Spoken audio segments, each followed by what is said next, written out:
ビジアートから新しく出たシレニューズエテンドゥ。こちらの動画ではこのパレットについて、ビジアートのブランドについて、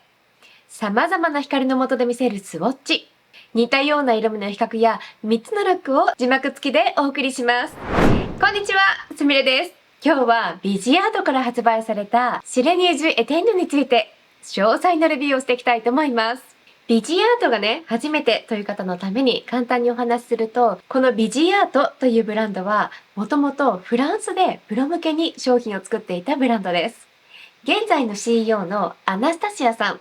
この方によって世界的に広められたことで、プロだけではなくて一般の人もプロが求める高品質な商品を使えるようになったんです。そのブランドから今回新作のね、こちらのセレニュードエテンドというパレットが発売されました。でこのパレットのコンセプトがまた素敵なんですね。夜の海やギリシャ神話の神秘的な魅惑にインスピレーションを受けて作られたパレットなんです。でね、ギリシャ神話って聞いてもあんまりパッと来ない方もね、アジア圏の方はいらっしゃると思うし、私もそうなんですが、ちょっとね、調べてみると、ギリシャ神話で海の神様っていうのはポセイドンっていうらしいんですね。で、海のね、暗い中でのこのポセイドンの宮殿っていうのがあって、そこからね、上を見上げると、この夜空の星空ね、きらびやかな光っていうのが照らされた、そんな景色からインスピレーションを受けて作られたパレットなんです。すごく素敵なコンセプトですよね。そんなパレットですが、早速色味の紹介をしたいと思います。このパレットの中には、マットの質感が4色、メタリックの質感が4色、デュオクロームのきらめきが4色、バランスよく合計12色ね、3つの質感が入っています。それでは早速、様々な光の下で、これらの色味がどうなのかね、お見せしたいと思います。マット4色です。明るい色からね、中間色になる色。そして少し濃いめの色としっかりね、濃い色。バランスが素晴らしいですね。こちらが黄色の光。白の蛍光灯の光です。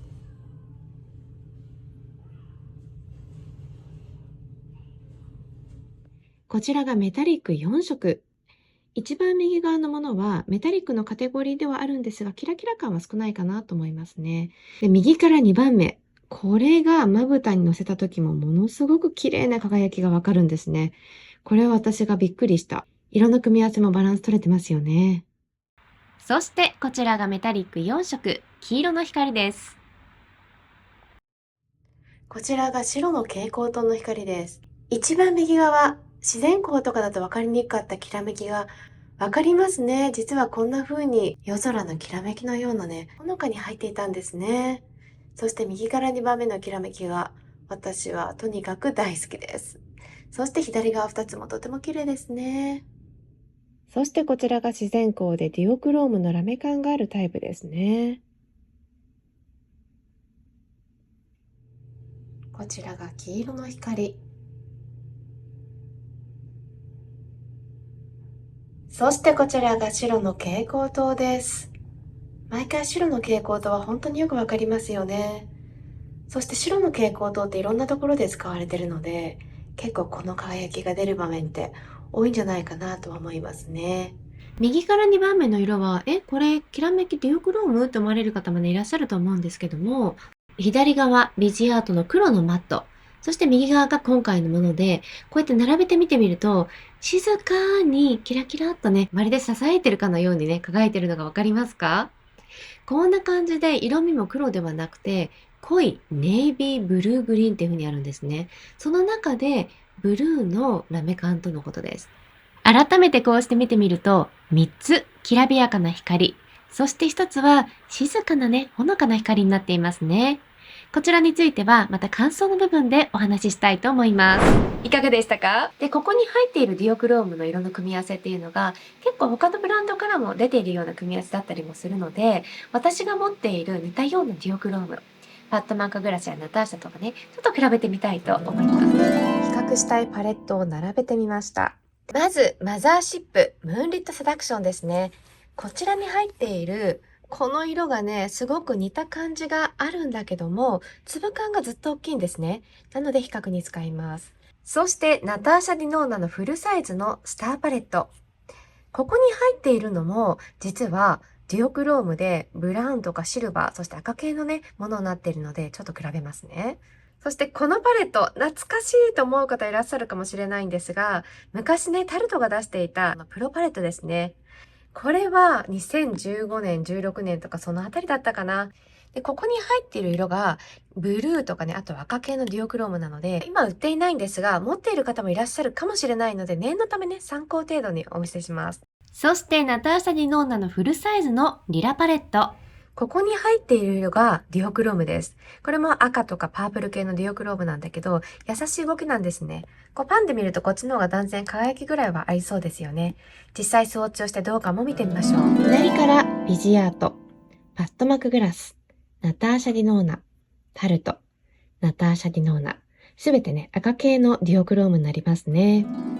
こちらは黄色の光です。左から2番目のパットマックグラスの輝きは一番強いですね。ただ、その次にビジアートがね、すごく綺麗に輝いてます。輝き具合がわかる蛍光灯の光でも見てみましょう。こちらが白の蛍光灯の光です。こうして見るとビジアートもね、一番左側、かなり輝きありますね。やっぱりパッドはね、断然強いんだけども、その次にビジアートが強いですね。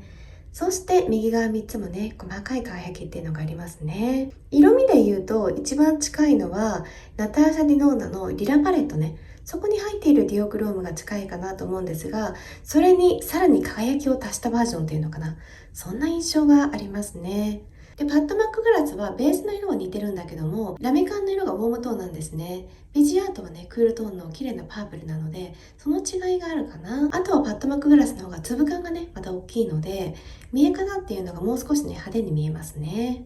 ただどれもとっても綺麗な色ですね。皆さんはどのデュオクロームがお好みでしたか？で、このパレットはアメリカドルで44ドル。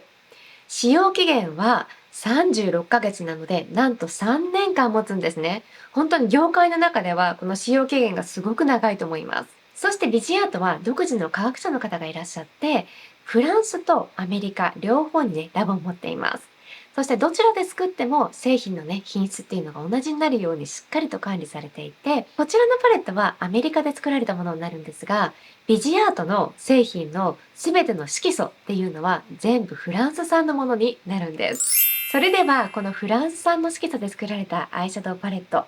どんなルックができるのか、今から3つのルックを紹介したいと思います。ルック1、こちらはグラデーションを効かせたニュートラルなね、ルックになります。それでは早速やっていきましょう。最初にこの2色を混ぜます。トランジッションシェードと外側に塗っていきます。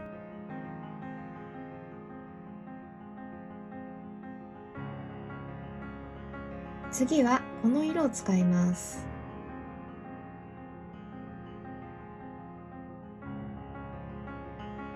そして平ブラシまたは指でこちらの色を取ります。内側から真ん中に塗っていきます。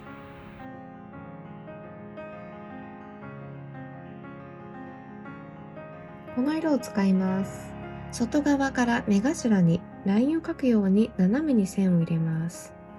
ふんわりと色味を入れてあげる感じです。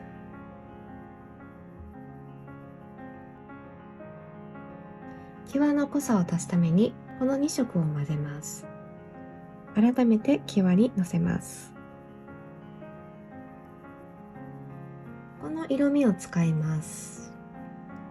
まぶたの真ん中にのせます。下まぶたにはこの色を使います。全体にのせます。この色をもう一度使います。下まぶたの真ん中に塗ります。そうするとルックの完成です。このルックはね、比較的どんなシーンでも使えるんじゃないかなと思います。私の好きなね、ニュートラルな色の組み合わせです。よかったら試されてみてください。ルックに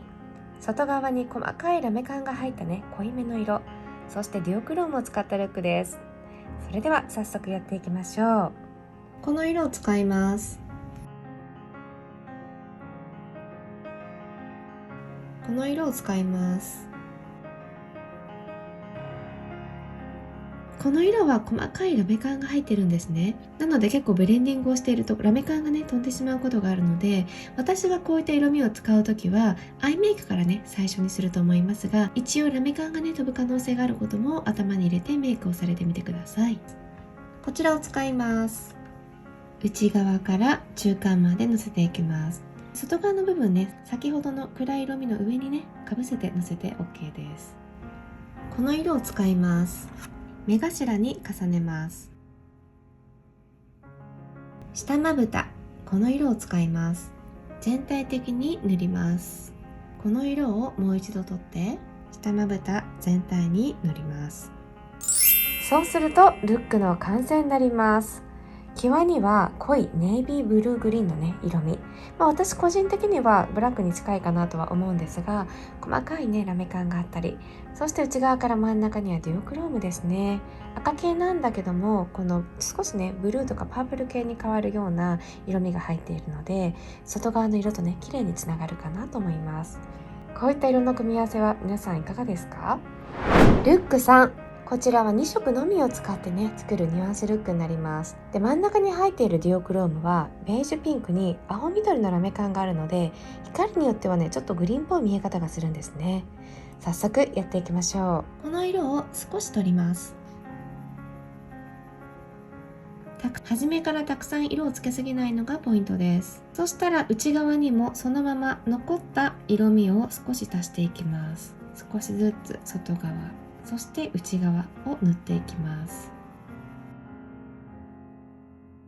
この色は少しずつね色を重ねて濃くしていくのがポイントです。最初からねしっかり色を取ってしまうとまた違った見え方になってしまうので、少しずつつけるのがいいですね。次はこの色を使います。これは青緑のラメ感が入っているようなデュオクロームなんですね。真ん中にのせていきます。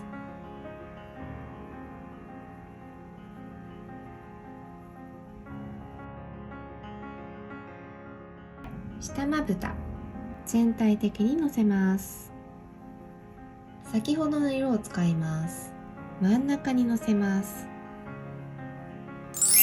そうするとルックの完成です。で、グリーンもねほのかにニュアンスで出るんですね。トゥーマッチ感じゃないですよね。ピンクだったり、この感じちょっとわかるかな？グリーンわかります？少しねこういった形で出るので、カラーメイクがねなかなか苦手っていう方でも、このデュオクロームのねニュアンスで少しグリーンに見えたりピンクに見えたりね、そのぐらいからね始めるのもいいかもしれないですね。こちらがルックさんでした。今から私の感想を共有したいと思います。まずね、このパレットのコンセプトについてね、とっても素敵ですよね。私もギリシャ神話とかね、そこまで詳しくないんだけど、この調べてみると、そういったイメージで作られたんだなと思うとね、このパレットに対しての見方っていうのも変わってくるし、さらに良さが見えてきますよね。で、ギリシャ神話では海の神様がポセイドンっていった話はしましたよね。で、ポセイドンの息子がトリトンというらしくて、上半身が人間で下半身が魚だったりするんだけど、トリトンが持っている黄金の槍っていうのかな、この黄金の色の名前っていうのがトリトンだったりするんです。で、それだけではなくて、ここに入っているダークカラー、スウォッチでご覧になった通り、きらめき具合がね、すごく優しかったと思うんですね。このコンセプトを考えてみると、海のね、暗い中。で、暗い中っていうのはギラギラ輝いてはいないですよね。で、そんな中でも、星空がすごく綺麗なので、その光っていうのが下の方までね、届いて、その頃には静かなきらめきになっている。それはまさに私がイメージする暗い中でも、そのね、細かいね、キラキラっとしたね、自然の光が輝いている。そんなね、印象とすごく一致したので、コンセプトを知ると、さらにこのパレットの良さが見えますよね。で、個人的にこういった細かいラメが入っているものに関しては、締め色のね、このブレンディングとかするとラメがね、細かく飛んでしまうので、ヘラブラシとかでね、トントン叩くように使ったりとか、指で使ったりとか。あとはいろんなブランドから出てるんだけど、こういったミクシングミディアムって言って、アイシャドウとかといろんな色素と混ぜることで、ウォータープルーフにしてくれるようなものがあるんですね。これを一滴と、この色を混ぜて、私はね、アイライナーとして引いてあげたりもしています。これはイングロットっていうね、ブランドから出ているミクシングミディアムなんだけども、イメージとしては、ブラシを水で濡らしてメタリックとか使うとさらに発色良くなりますよね。これはウォータープルーフにもなるんですね。で、このミキシングミディアムってね、すごく用途がたくさんあって、こういったね、きらめきがあるものっていうのをちょっと多めに薄めてあげると、全体的にね、この透明感のあるようなラメ感に仕上がったりとか、基本ラメ感があるものに関しては、これウォータープルーフなので、しっかりとね、固定して動かないようになるので、ラメが落ちたりすることもね、本当にないんですね。なので、メイク好きな方はね、個人的にこういうの持っていてもいいかななんて思うんですが、私はこれとね、結構一緒に使うことも多いです。そしてこのパッケージね。パッケージも環境に優しい素材で作られていて、でよくプラスチックでカバーになってるものはあると思うんだけど、これは紙になってるんですね。で私実はこれすごく好きで、この高級なフランスのお菓子とかをこう包んでる紙じゃないけど、そんなようなイメージがあったりして、これがね、すごく好きなんですね。でこれがね、いらないって方はこのまま破いてしまってもいいんだけど、私はいつもこう大切にしまっているんですね。で、このパレットは一見シンプルに見えるんだけど、実は機能性があって、中には鏡はないので、ご自身の鏡を使ってもらうような形になるんだけど、こうやって上げると、マグネットでね、ここについて、こうやってパレットをね、立てることもできたり、あとはこんな感じでね、置いたりすることもできるので、まさにね、プロのメイクさんたちがテーブルにね、パレットとかを並べるのがありますよね。そういった置き方もできるようになっています。で、中に入っている色味について。で、このマットについては、どんな肌色の方でも合うような、あったかい色味からニュートラル、そしてクールトーンも入っていて、とてもバランスがいいです。で、色のトーンだけではなくて、この明るい色、そして締め色、中間色になる色もね、すごくバランスよく入ってるんですね。そしてね、輝きのある色味っていうのもね、とっても綺麗で、特にここに入っている色っていうのは、このまぶたの上でもね、すごく輝きを感じて、私の大好きなものなんですね。で、ビジアートのディオクロームっていうのは結構透明感があって、あとはラメ感で色の変更っていうのを表現するとこがあるので、すごくね、ユニークだと思います。結構他のブランドって色味でね、ディオクローム感を出すとこはあるんだけど、ビジアートはこのきらめきね、軽いきらめきで色の変更が分かったりするので、アジアの方とかが好むようなナチュラルメイクともね、とっても相性がいいと思います。でね、ビジアートのいいところっていうのは、このパレットで見た色味のまま発色してくれるんですね。結構パッドマックグラスとかも、パレットで見たのと、この装置すると色がね、ちょっと違ったりするものがあったりするんだけど、ビジアートに関しては本当に見たまんま発色してくれます。だから、初心者の方でもとっても使いやすいし、ブレンドも本当に綺麗にできるので、特にね、今回の色の組み合わせ、そして質感のバランス、もう全てにおいて私はね、今回これはかなり気に入りました。ビジアートって、やっぱりプロのね、ラインから来ているので、以前はアイシャドウもマットはマット、あとは質感があるものは質感があるもので分かれていたんですね。プロの方が現場で使うときには、レッドカーペットだったり、テレビだったりね、映画だったり、そういった画面で使えますよね。例えば映画のシーンでマットのね、アイシャドウを使ってる時に、もしこういったマットとラメ感が一緒になっているようなパレットを使うと、目に見えなくても細かいラメ感がマットに飛んでる可能性がありますよね。肉眼ではそんなにわからないかもしれないけど、このね、撮影のライト、このスタジオ照明で、そういった一粒の光ってキラキラってすごい光ったりとか目立ったりするので、それを防ぐためにもしっかりとね、質感があるものは質感があるもの、マットはマットで分けていたんですね。ただ一般の私たちは、多少光っていようがそんなに気にしないので、むしろね、この一緒に組み合わせて一つのパレットでメイクがしやすいように、一般向けにね、こういったパレットも最近はたくさん出ています。で、このパレットね、最初見て本当に綺麗だなと思って、ストーリーでね、共有したんですけど、一番皆さんからライクがついたパレットになるので、すごくね、人気なパレットになるんじゃないかなって思います。で、海外のコスメはね、使ったことがないって言ったね、海外コスメ初心者の方でも、これは個人的にとってもおすすめできるし、CEO のアナスタシアさんっていうのがね、ものすごく敏感肌の方なんですね。で、ビジアートの商品は全て動物実験はしないんですが、動物で実験するどころか、最終段階の確認っていうのは、敏感肌のアナスタシアさんの肌でされているので、比較的ね、敏感肌でも優しいブランドかなとは思います。ただ、敏感肌といっても人それぞれね、いろいろと違うので、そういった方は必ず使われる前にはパッチテストはされてみてください。で、ちなみにこのパレットに入っている、このディオクロームっていうのは、4色パレットのビオレッタ。このね、中にも同じディオクロームが入っています。なので、このディオクローム感だけを試したいって言った方は、この4色パレットとかもね、試してもいいかなと思います。このパレットの購入場所として、まず公式サイトのビジアートのサイトがあります。以前はね、日本にも発送していなかったんですが、最近は国際発送していて、日本にも発送しています。もしそちらのサイトで購入する際には、会計時に私のコードこちらを入力すると会計金額から割引になるので、ぜひこちらのコードを使ってみてください。ただ、英語が苦手という方、そういった方は日本語対応のビューティーリッシュといったサイトがあるので、そちらで購入されると何かあってもカスタマーサービスの対応も日本語なので、ぜひそちらを使われてみてください。このパレットね、本当に素敵なので、興味がありそうな方にも動画を共有して、ぜひね、詳細をちょっと教えてあげてください。今回のね、このパレット良かったなって思われる方は、ぜひ4色パレットの動画も見てみてください。それではまた次の動画でお会いしましょう。バイバイ。